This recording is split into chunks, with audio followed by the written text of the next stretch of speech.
Hello folks, this is Sullla once again. You're listening to another video for League of Legends, this one featuring Zed. This is taken from another custom game with the early Season 3 patch. Everyone is still trying to figure out the items. What I'm going to do in this game is I'm going to try to highlight Zed, who is a champion that I don't have a lot of footage on. He's going to be played by Fallen Asylum in this match. Also on the same team are Ravenous playing as Ezreal, K-Hop playing as Blitzcrank, Eaglo playing as Trundle, and Gallios playing as Darius. On the other side, we have Extra Saucy playing as Graves, Final Cayman Ride playing as Yorick, Gilton playing as Maokai, Falling Meteor playing as Lux, and It Is Sam playing as Sona. So those are the two sides. Now, one thing that has emerged in the time since the Season 3 item patch has come out is that the AD casters, champions somewhat like Zed, or perhaps more famously champions like Talon and Riven, those champions have emerged as very, very strong in the wake of the new itemization changes, particularly with regards to Black Cleaver, which is widely perceived to be an overpowered item right now in the current form of League of Legends, and in fact is supposed to be getting patched sometime soon to deal with that situation. So this is before any patches have come out. This game was actually played the day of the Season 3 item rework, the actual day of the patch. I want to use this game because I don't really have much Zed footage. I don't actually have anything on Zed, so I'm going to try to highlight Zed as a champion. Talk about him, talk about his skills, what he does as a champion, because, like I said, there's just not much Zed footage out there. At least not on my channel anyway. I'm sure you can find it elsewhere. I will state right at the beginning, this is not going to be the closest match you've ever seen. This game is a bit one-sided. I'm going to use it again as a way of highlighting Zed and as a way of highlighting some of the changes in itemization in Season 3, and those items seem to have made AD casters very strong in this particular patch version. So, we are going to have, in this particular case, Fallen Asylum is going to be going mid. He's going to be playing Zed in the middle lane, and he's going to be up against Falling Meteor playing as Lux. Now, note that Lux starts with 12 base armor, and that is why this is an attractive matchup for an AD caster. Anyway, though, I'm going to get to the Zed in a minute. Note this ward here. This is the early free ward. This is the 60-second starting ward. This ward here is going to reveal to blue team that red team is invading. They all walked right over that ward, and it's going to allow them to come in and try to counter this play. So all 5 members of blue team coming. Graves not there. Graves is off on the side, and watch what happens. The ward goes down, and this is not good because this is a straight 4-on-5, and Maokai is going to get absolutely blown up, leading to first blood for Ezreal and 3 more assists for the blue team. So they're going to get off to an early start, and this, as it turns out, is a lead that they are not going to relinquish at any point in time throughout this match, and you'll see what I mean later. Anyway, let's look at Zed. So Zed is, like I said, he's basically sort of an AD, sort of a mixture of AD caster / AD assassin role. He has not really been played in competitive play since he's come out. This is the alternate Zed skin. I really like this skin. I think it looks outstanding. Just really like the way this one looks. I like it much more than the default skin. In terms of what he does, the unique thing that Zed has is, unlike all other sort of AD assassins, he is monolith. He is an energy-based champion, so that's the one thing that makes him unique. I'll go ahead and highlight his passive here. Attacks anyone below 50% health, deals an extra 60% of their health, is max damage, can only happen once every 10 seconds. So a useful passive when someone gets low, he deals more damage. His skills, again, I'll highlight them. His Q, Razor Shuriken, used to poke, throws out his Shuriken, deals physical damage to the first enemy that passes. Both Zed and his Shadow throw this out. This is sort of his other unique thing, is he has, his W gives him a living Shadow, passive gives extra AD, and the W, he creates a shadow that mimics his abilities. He can then switch places with his shadow, so has a lot of maneuverability as a champion. I'm personally actually not all that familiar with Zed myself. I actually don't even own Zed. I haven't had a chance to play him myself, just have watched him played on other champs. Have seen other people play them more than anything else. Again, so I'll try to finish these skills here. His E, Shadow Slash. Zed and his Shadow deal physical damage. There is the blink in. The E was used to deal damage. This one's on the shortest cooldown. It's only on a 3-second cooldown, but it does cost energy. So Zed tends to be limited more by energy then by cooldown, specifically on his E. His E is his bread and butter damage ability. It's probably most similar to Katarina's spinning slash type move. I think that's on W for Katarina. Goes in and just deals damage. The damage on this is pretty good. Fallen Asylum's actually going to max this first. There's the blink in, there's the spinning slash, there's the ignite. And is the ignite going to be enough to finish this off? I don't know if it would have or not, but he does end up getting the kill. So that is his first kill in lane. And again, the fact that Lux has such low base armor is what makes this attractive. You do not want to be playing Lux in a lane against an AD assassin, because anyone with a gap closer will jump in there. And like I said, she starts with 12 armor. So Falling Meteor, now granted this was a blind pick game. This was not draft pick. Had no idea he would be up against someone like Zed. So can't fault Falling Meteor for that. He probably should have gotten cloth armor and 5 health pots to start, because in Season 3 you really don't need the boots to start. But again, this was the first day of the Season 3 patch. Anyway, itemization. As an AD assassin champion, you want to get as much AD as possible. Note the double longswords. This is building towards an early Brutalizer. There's another fight going on in bottom lane. Varus Nox's Edgel is going to blink in to get 1 kill, and that's going to put him ahead as well. So continuing to snowball in that lane. Again, though, we want to focus on Zed and focus on the Zed playstyle, because, like I said, I don't have any vision on Zed. That was a nice gank in top lane by Gilton, the Maokai player. Anyway, there is the blink continuing to go in on Lux. A nice binding by Falling Meteor. It's going to allow him to escape, but look at the damage coming out. That E is going to be off cooldown again, and that's going to finish that off. Let me go back, slow that down, and we'll watch this particular combo again, just so we can see how this starts. So anyway, there is first the shadow, then a dash in. Next, the E, the shadow slash is going to come off next. There's the auto attack. There's the slash. Note how much damage it does. There is another auto attack. Now the Razor Shuriken is going to be off cooldown again. And right there is the spinning slash and an auto attack. I actually did not need the Shuriken. Note that Zed used up nearly all of his energy right there. Again, Zed tends to be limited by energy. He actually has pretty severe energy problems as a champion, so you have to be careful with that. You can run out of energy very easily. He actually is not the worst person to give a blue buff to, just because it will give him extra energy regen, which otherwise he's chronically sort of running out of. But if you can stack lots and lots of AD on him, he becomes much, much stronger. I should go ahead and highlight his ultimate as well, now that Fallen Asylum is level 6. No cost. This one doesn't have an energy-based cost. I'll go ahead and highlight it. Zed becomes untargetable, dashes the target enemy, marks the target, and spawns a living shadow, so he can actually have up to 3 shadows. He can get a third one when he uses this particular ability. After 3 seconds, the mark's triggers, deals extra damage, plus 20% of all damage dealt while the mark was active. So again, this is his assassin idea. Again, dashes the target enemy, marks them, deals damage with all his other skills, and then the mark triggers and deals bonus damage based on how much damage you did while the mark was on them. Anyway, Fallen's coming down to bottom lane. Let's see if he's going to go in. Again, the idea is use the living shadow. You can use the shadow to dash forward, and then you can swap places with the shadow. That's sort of how he initiates. So let's go ahead and see if this works. A nice flash there by Extra Saucy. There goes the shadow in. Note that after sending in the shadow, Fallen Asylum immediately uses the shadow slash and the Razor Shuriken, and his shadow mimics those abilities as well. So again, W is sort of the way that you often can start a combo, but don't necessarily have to start a combo with that shadow either. You can still use it to switch places out of a difficult situation as well. So one of the advantages of Zed is his maneuverability is quite good. He can swap places with the shadow to get out of some bad situations. As Lux right there is the ultimate used. There's the extra shadow coming in, got behind, and wow, the burst damage there at the end. When that mark triggered, Lux just exploded instantly. And poor Lux is behind in this lane and not having a good time of it. The Brutalizer has already been completed by Fallen Asylum. Brutalizer, attack damage, cooldown reduction, and armor penetration, all highly useful. Now, back in the past, the way that Brutalizer was balanced is because you couldn't build Brutalizer into anything else. The only thing you could build it in was a Ghost Blade, which wasn't a particularly useful item, was seen as a very weak item by most people.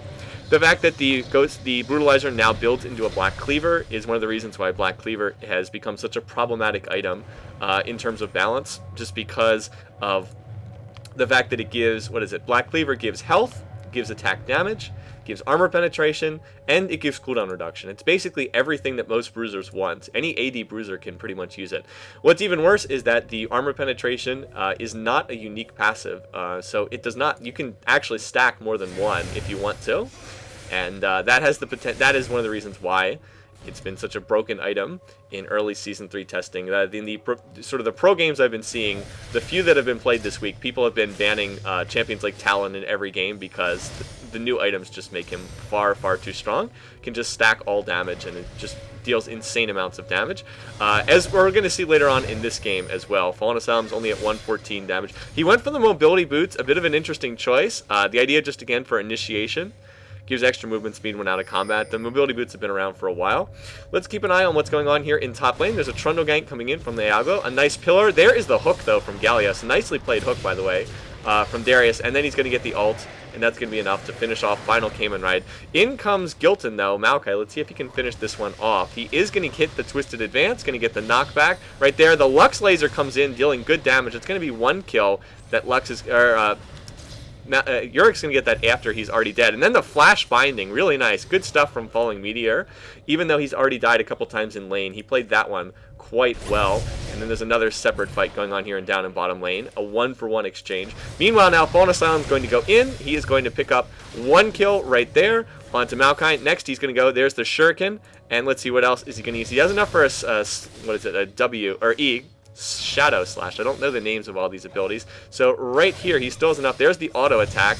And there's another auto attack. Is he going to use one of these abilities? All this stuff's off cooldown, but it looks like Fallen Asylum doesn't want to go back in. Maybe. Maybe not. We shall see. Drinking the health potion.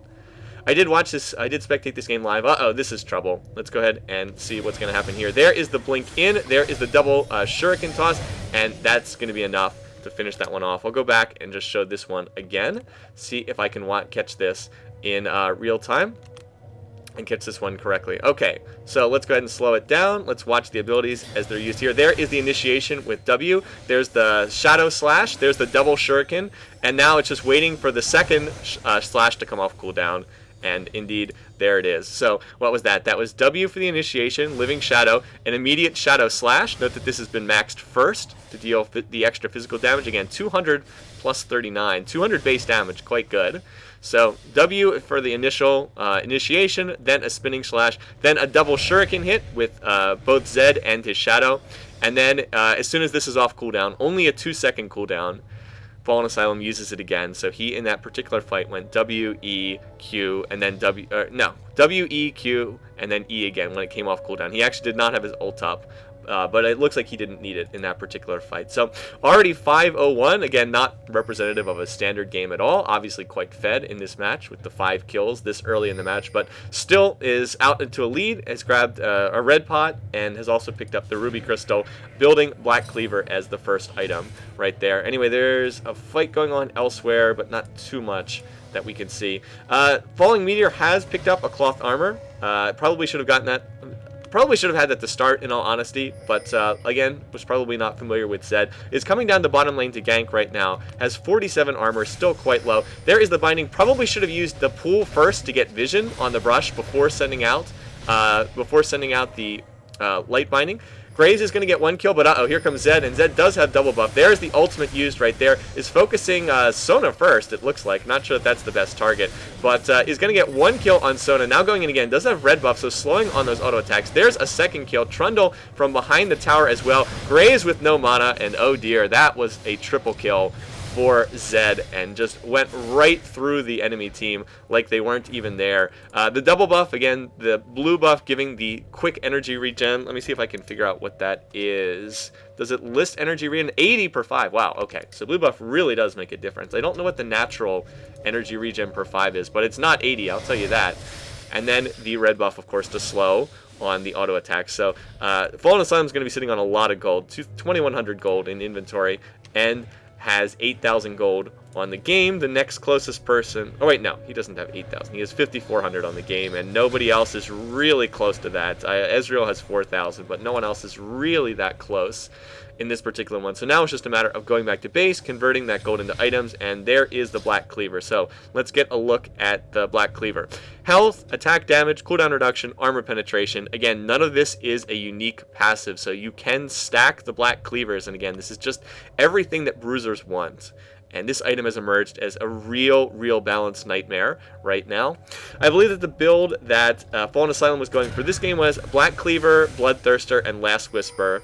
So max armor pen and just a ton of AD. So he's already up to 195 AD at the 13-minute mark. Poor Lux over here has 50 armor, and if Zed's also 4 levels ahead. So if Zed gets close at all, that is going to be one dead Lady of Light if he gets close. Anyway, there is the initiation. Once again, using the Shadow, using, I believe, the ultimate to go in there as well. Just picking up 1 kill. Yes, that was the ultimate popped. Picked up the kill so easily with the use of the ultimate.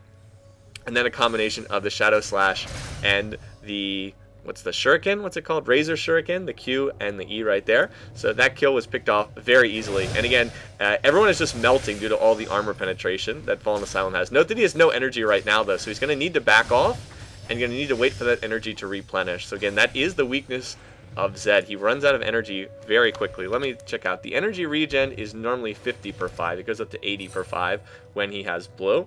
Another kill picked up in bottom lane as well. As I said, this game wasn't the closest you'll ever see.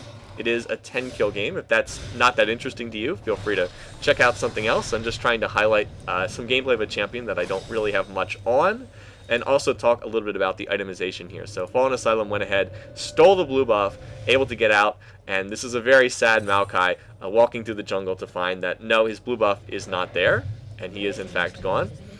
In bottom lane, the tower has gone down. Ezreal and Blitzcrank have gotten ahead in this lane. In top lane, this lane's much closer. Top's probably the closest lane right now.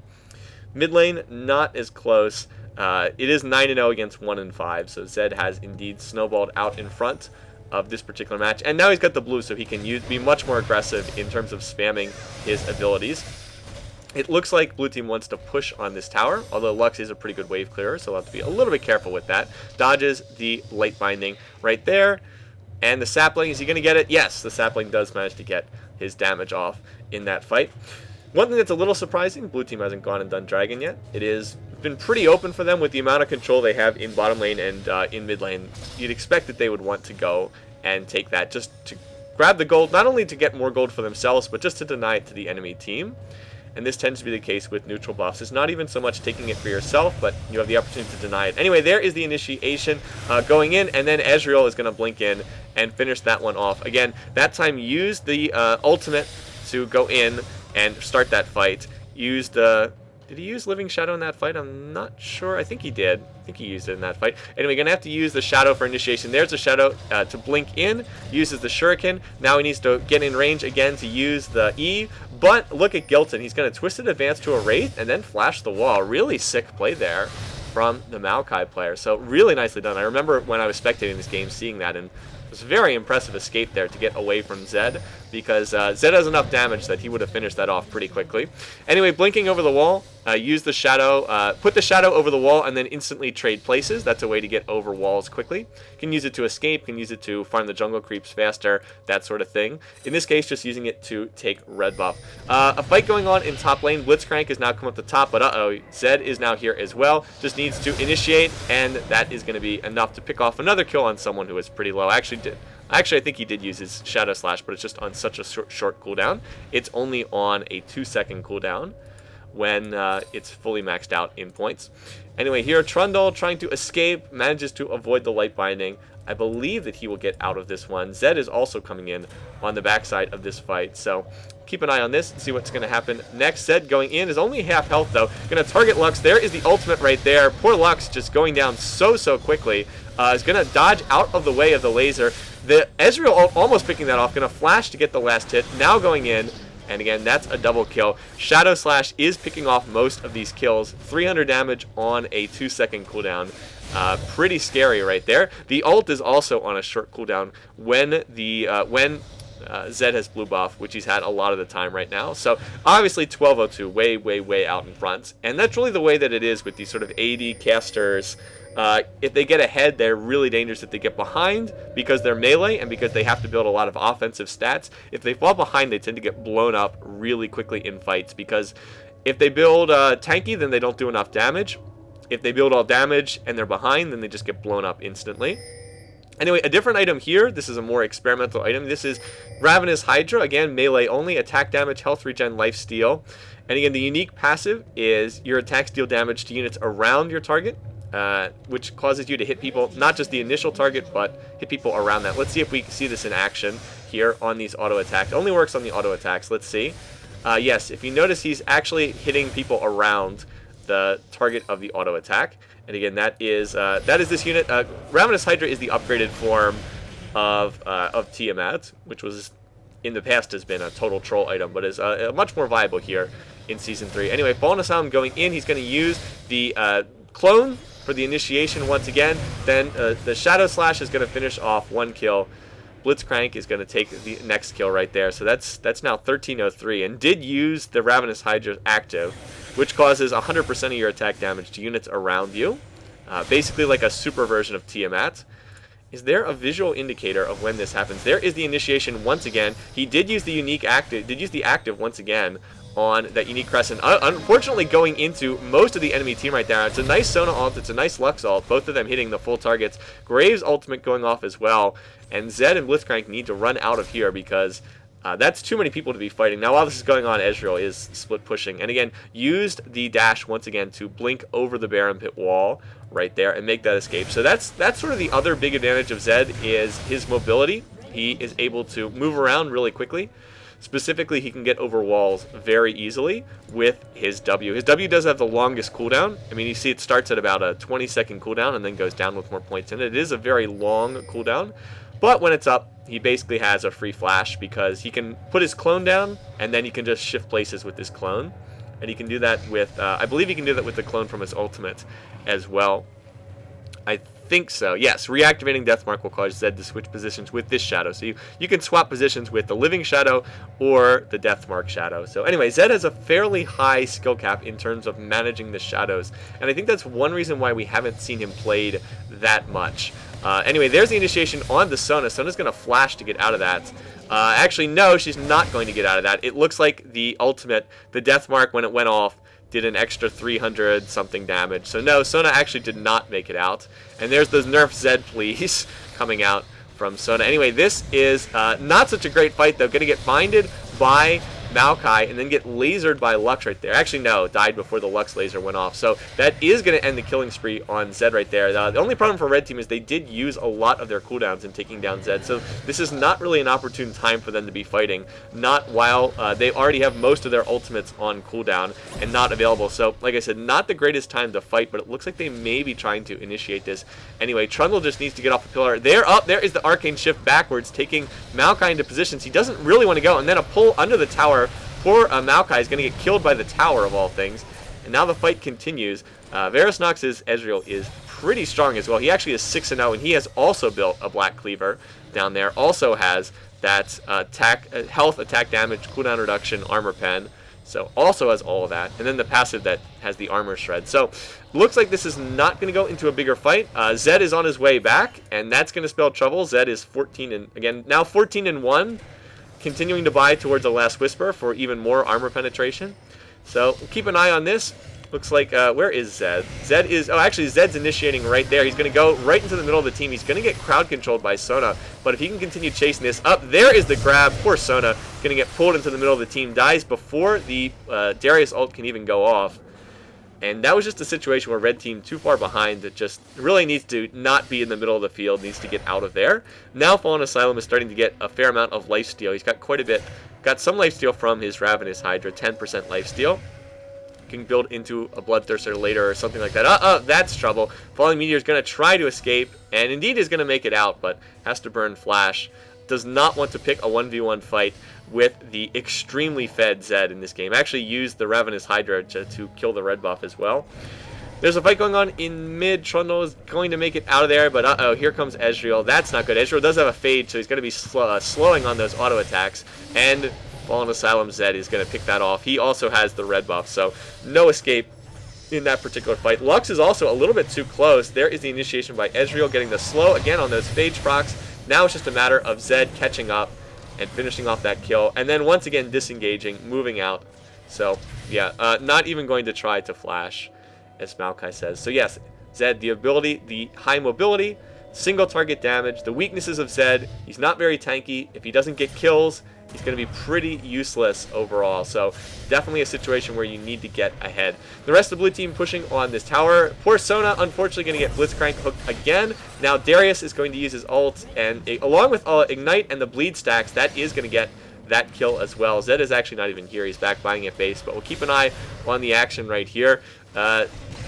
See if they're going to chase down Graves. He's going to get knocked up by Blitzcrank, and Blitz has now put himself in a bad position. A little overly aggressive diving right here, but it looks like everyone might make it out. No, Trundle is going to go down to the tower. So blue team frantically running away. Here comes Zed to the rescue. Can he make it there? Lux Laser doing a lot of damage. Graves ult going to finish off one kill, but now Zed is here in the fight. Ezreal ult is not going to hit too many targets, but down goes one kill onto Yorick. Down goes 2 kills onto Graves. Now all that's left is Maokai and the zombie form from Yorick. That's a triple kill coming out from Zed. He's just dealing so much damage on that Shadow Slash. Each one's dealing 375, and he has a massive amount of armor penetration on this build with Black Cleaver, and in addition to that, the Last Whisper. Where's the armor pen? 40% and 32 flat, and then 40% reduction. They have also changed how armor penetration works in Season 3. My understanding is that they apply the percentage first now, and then they apply the flat. So take the other side's armor, reduce it by 40%, and then subtract 32, is my understanding of how this works. Now that may be incorrect, but I think that that's how it works. Let's use an example. Sona has 72 armor. Actually, she has less than that. She has 57. Like Lux has 67. Reduce that by 40%. That would be, out of 70, 40% of 70 is about 28. So reduce that down to, let's see, reduce that down to roughly 40, and then subtract 32, and yeah, that's basically no armor. So dealing nearly true damage with all that. Also, Fallen Asylum continuing to stack AD, now has 374 AD. My goodness gracious, that is a lot of raw AD. Of course, he is 20-1 on the game. My goodness gracious. You won't see that too often, so not exactly the most typical game that you'll see played of Zed. Kind of entertaining to watch nonetheless. We have another team fight going on. Red team really should not be fighting out away from their base because they're down by so much. Zed is not here, but oh no, you know that he's going to clean this fight up as soon as he gets here. So let's keep an eye on Zed, see what he does. There he is going in. That's one kill, again, using his spinning slash. Gets binded. It's actually a pretty good binding by Falling Meteor, but again, keep the focus on Zed here in this fight. His cooldowns have now reset. He just used his ultimate going back in, and that's going to be a second kill onto Yorick, although Ezreal's actually going to pick that one off. Now continuing to chase after Sona. The chase is on. All of the cooldowns are pretty much back up again for Zed. So we can see him. There's a Shirelius being popped there. There is the dash in, and Ezreal's actually going to get that one, so not more kills for Zed. That's the zombie still chasing around on the part of Yorick. So that is 3 kills, only 1 going to Zed in that particular fight. Did not get the triple kill, but just dashed into the middle of the team, used his Shadow Slash. Again, very similar to Katarina's Spinning Slash. Probably the best comparison I can make on that skill. So, in fact, is similar to Katarina in some ways, but again, is physical damage, not magical damage, not AP, so different in that regard, but probably a good comparison in terms of Zed, like an AD version of Katarina, probably a little bit weaker overall, due to the fact that he has to get into melee range, and really expose himself to damage, and building Zanya's Hourglass is obviously not going to help Zed. So Fallen is splitting off there. Poor Lux getting caught by Trundle Pillar. It's a pretty good binding on the Ezreal, but no way to escape from that particular fight. Baron goes down, and oh my, this is out to a 17,000 gold lead. So this one is pretty much finished. It's just a matter of blue team grouping, pushing into the base, and finishing off with this one. Blade of the Ruined King coming out on the part of Trundle. More items coming out. Trinity Force coming out on the part of Ezreal. Trinity not really changing. Trinity Black Cleaver, the build that Varus is using on Ezreal. What do we have here on Blitzcrank? He's got the Shard of True Ice. I don't think this item is that great. It's okay. I'm not a huge fan of this. I think you're better by building items like Mikhail's Crucible if the enemy team's heavy AD. I think you're also better off building the upgraded Aegis. The upgraded Aegis is really good. No one has built an Aegis in this game on blue team. I think that's a stronger option. Anyway, there's the Bloodthirster as well on the part of Zed. 480 attack damage. It just continues to get more and more crazy, and that is not a stacked up Bloodthirster. Poor Sona going down once again to an Ezreal ult. Here comes Zed into the fight once again. He now has blue for that cooldown reduction, and also for the extra energy regen, and everyone is just melting under Zed's damage. 500 AD caster, just blowing everyone up. He's going to get, what, 3 kills in that fight? 4 kills in that fight? No, triple kill, and that's it. Surrender comes out, another triple kill for Zed. 24, 1, and 5 on this game, and wow, that one was not close. But I did say that, I did warn you guys at the beginning, this game wasn't going to be close. But yes, a Fed Zed nearly hitting 500 attack damage in this particular game. Got ahead early and just snowballed like crazy. Kill after kill after kill in this particular game. So, like I said, not the best game I've ever cast, but I wanted to try to highlight some of Zed's abilities. Highlight his passive, what his 3 skills do, what his ult does, his strengths, his weaknesses, and talk a little bit about AD casters, sort of the melee assassin champs in Season 3. And the general consensus is they are very, very strong with the current items that have come out. So until it gets patched out, if you are a former Talon player, now is the time to break him out and show everybody what you can do, because might just be a case of free elo until this stuff gets fixed. Anyway, once again, thanks for watching. Thanks for listening. Hope you guys enjoyed this short video. Until next time, have a great week.